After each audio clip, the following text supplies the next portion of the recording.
Oi, boa noite a todos. Espero que todos estejam bem, tenham passado um final de semana tranquilo.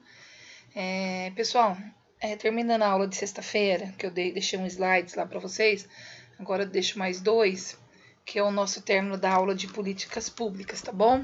Daí acaba encerrando a nossa matéria, o cronograma que a escola proporciona de aprendizagem para vocês.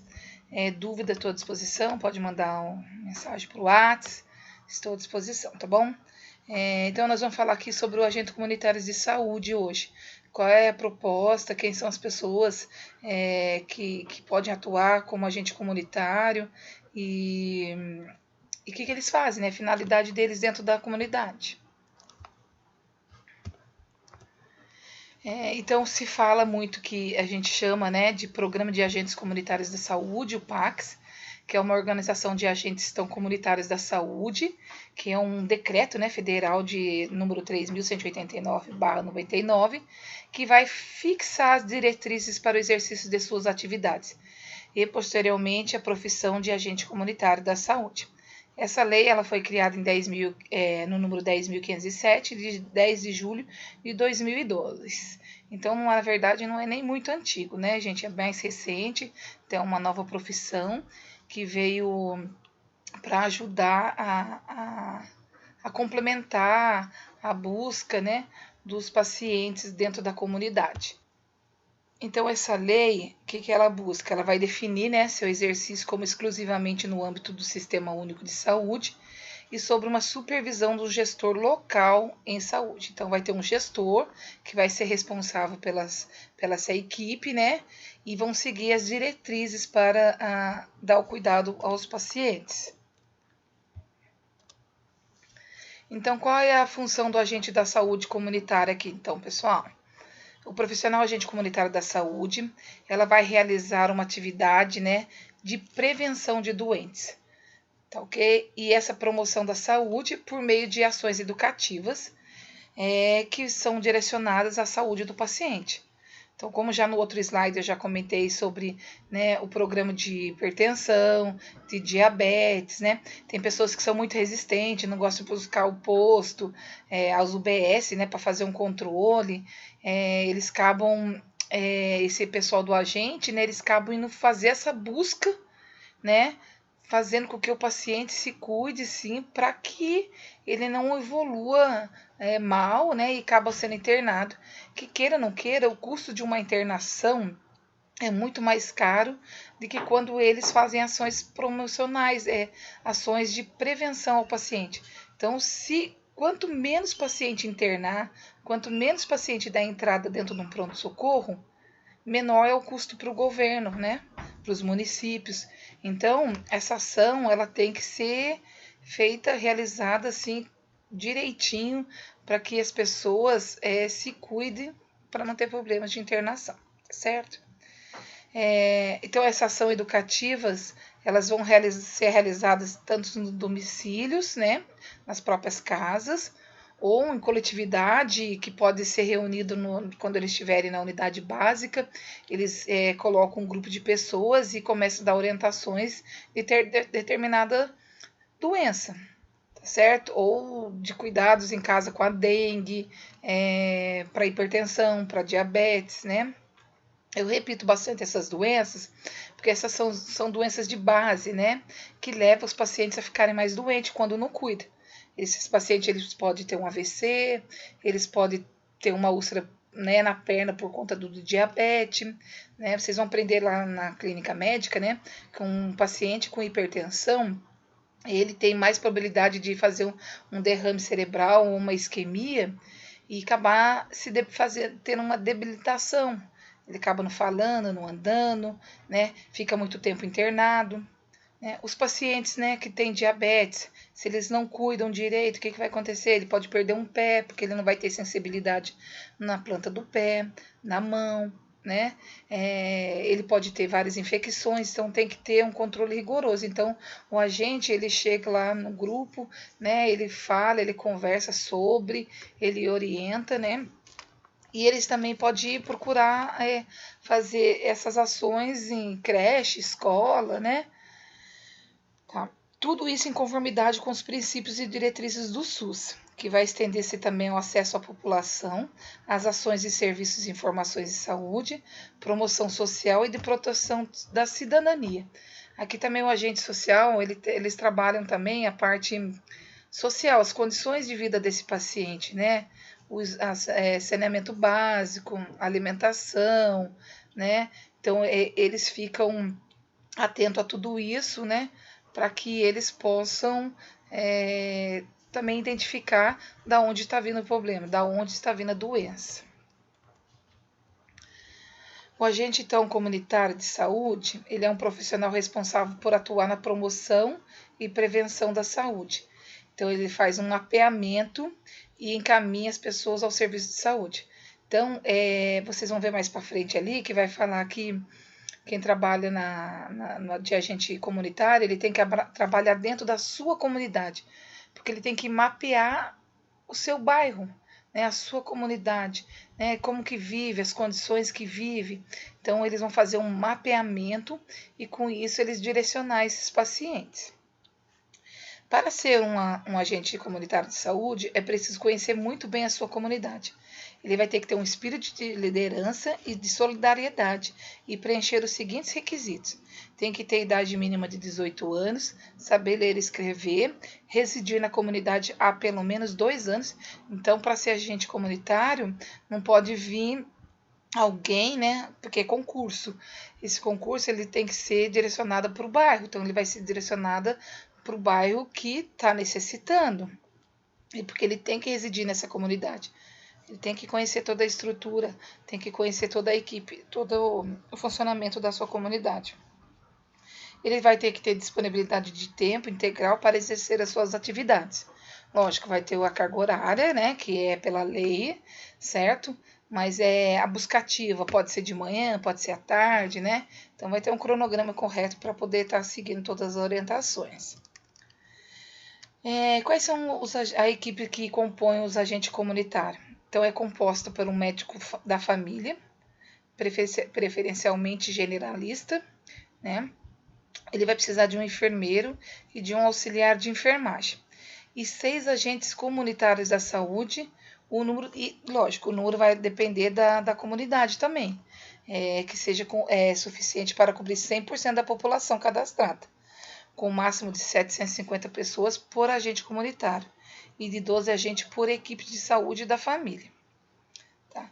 Esses profissionais trabalham como mediadores, ajudando na interlocução entre o governo e a comunidade, e muitas vezes sendo a principal via de programas à saúde e de qualidade da vida para as pessoas que vivem em comunidades, principalmente aquelas que são carentes ou comunidades muito afastadas. E dessa forma, eles conseguem fazer um mapeamento, né? Ele pode dizer que o agente profissional ele acaba sendo responsável para realizar todas as atividades de promoção e prevenção da saúde, né, e da doença para o município, para o bairro, né, para a comunidade. O agente social, ele promove ações educativas. Então, aqui eu vou citar algumas coisas que eles realizam, né? Eu acho que vocês devem ter visto ou já ouvi alguém falar, né? Eles fazem visita nas residências das famílias ou em ações coletivas de acordo com os princípios e diretrizes do Sistema Único de Saúde. Né? Essas visitas, eu acho que bem vocês sabem, uma delas que é bem atuante e é bem atual, né? É o controle da dengue. Então, eles entram nas casas, eles verificam vasos, verificam o quintal, a rede de esgoto, né? Então, eles precisam mapear se a comunidade está tendo problema muito com esgoto, para que haja uma disseminação maior do mosquito. Então, eles têm que ter um controle. Daí, ali, eles levam orientação de como cuidar, né? Para não deixar água no vasos, deixar o ralinho do banheiro ou do quintal tampadinho. Então, eles dão toda essa orientação. Então, uma forma preventiva deles não ser picado pelo mosquito, né? E essa pessoa acabar sendo internado e sendo um custo muito grande para o governo, como eu disse, paciente internado, o valor de custo é muito maior do que preventivo, certo? No começo, essa profissão foi criada com o intuito de melhorar a saúde das mães e das crianças, especialmente da população em situações de privação, combatendo doenças transmissíveis e também as pneumonias e as diarreias. Porém, hoje há uma situação que é diferente, já que existem outras doenças que podem colocar em risco a vida e a qualidade das pessoas, como o infarto, o AVC e outras capazes de levar à incapacidade ou à morte. Então, eles fazem essa buscativa, repetindo de novo, né? Saber quantos pacientes são diabéticos na comunidade, eles têm que saber quantos pacientes é diabético, né? Porque se ele tem um controle desses pacientes e eles sabem que os pacientes fazem uso rigoroso dos medicamentos, eles vão uma vez no postinho fazer o controle da PA ou da diabetes, eles sabem que aquela população não vai procurar o pronto atendimento, tá certo? Então eles conseguem esse controle, né? Eles orientam na questão de alimentação, né, principalmente para as pessoas obesas, como que deve ser a alimentação para evitar infarto, enfim, então eles conseguem desenvolver uma atividade muito grande com a comunidade, levando toda a explicação do processo da doença. Atribuições. São muitas atribuições do agente de saúde. Como identificar situações de risco coletivo e individual. O coletivo vai ser, então, na ação do mosquito da dengue, né? Individual seria a saúde propriamente dita. Encaminhar as pessoas ao serviço de saúde sempre que necessário. Então, se ele detecta que um paciente não está condizendo com as condições da saúde dele, eles encaminham esse paciente. Ele vai orientar as famílias de acordo com as instruções da equipe da saúde, né, na questão de alimentação, higiene corporal, higiene bucal, e vai acompanhar as situações da saúde das famílias para ajudá-las a conseguir conseguir os melhores resultados com o tratamento e modos de prevenção. Por que essa profissão é tão importante? O trabalho do agente comunitário vai além da prevenção e orientação em relação à saúde. Ele acaba sendo um mediador, né? O único capaz de detectar situações complicadas que necessitam, então, de uma intervenção do Estado ou dos outros profissionais de assistência. Repetindo aqui, né? Ele consegue identificar o risco, ele consegue encaminhar esse paciente com mais rapidez, né? Para um atendimento de especialidade. Ele consegue fazer uma ligação, né? Eles têm o acesso ao banco de dados do SUS para encaixar esse paciente devido à gravidade ou não desse paciente. Ele também é essencial para as famílias de baixa renda, em situações de vulnerabilidade social e que vivem mais afastada dos grandes centros. Por meio das suas ações, ele consegue transformar a situação em problemas que afetam diretamente a qualidade da vida das famílias. Quais são essas situações que afetam a qualidade da vida das famílias? Condições precárias de moradia, que eu falei, esgoto, né? Má higienização corporal e bucal, exclusão social, né? Devido às condições financeiras, violência domiciliar também, eles conseguem estar identificando, né? Aquelas ações em que a família acaba judiando de um parente, de um ente querido, né? Seja ele marido e mulher, seja ele mãe e filho, enfim. Ele consegue ter um controle também do desemprego da comunidade, né? Ele consegue entender isso. As pessoas que são usuárias de droga e o saneamento básico. O agente de saúde contribui para a qualidade de vida das pessoas e da comunidade, por meio de informações acessíveis e também de um olhar atento para a necessidade de possíveis intervenções. Então, aqui a gente falou então sobre os agentes comunitários, né? Ele tem uma ação muito importante dentro da comunidade, ele deve ser muito bem visto, né? Eles saem pelas ruas, né, em grupos, né? Batendo em casas. Eu creio que vocês devem ter visto, se não deve ter visto, alguém deve ter comentado, né? Então, ele é muito importante para a comunidade. E o que é bom disso, né? Sendo as pessoas da própria comunidade, a comunidade tem as pessoas vão ter mais confiança naquela equipe. E outra, as pessoas conseguem não ter medo de falar, né, de certas situações. Então, acaba tendo uma tranquilidade para conversar com a gente, tá certo? E também as pessoas que vão atender esse agente têm segurança. Já sabe quem são eles têm mais facilidade de abrir a porta para que essas pessoas entrem. Pessoal, então, dúvidas, estou à disposição. A gente vai passar para o outro. Boa noite.